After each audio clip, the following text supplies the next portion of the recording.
గుర్రోనిపల్లి అనే చిన్న గ్రామంలో ఎక్కువ మంది రైతులే.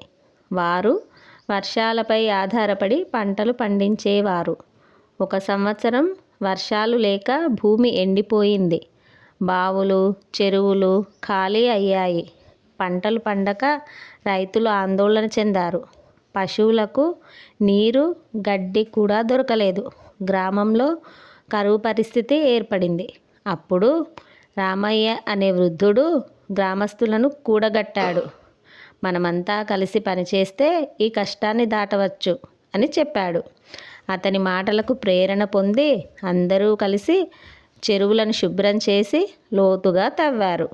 వర్షపు నీటిని నిల్వ చేసుకునే ఏర్పాట్లు చేశారు. చెట్లు నాటి నీటిని వృధా చేయకుండా జాగ్రత్తలు తీసుకున్నారు. కొన్ని రోజుల తర్వాత వర్షం పడింది. చెరువులు మళ్ళీ నిండాయి. పొలాలు పచ్చగా మారాయి. రైతులు మళ్ళీ పంటలు పండించడం ప్రారంభించారు. గ్రామం మళ్ళీ ఆనందంగా మారింది. నీతి, ఐకమత్యం, సహనం, ప్రకృతి పరిరక్షణతో కష్టాలను జయించవచ్చు.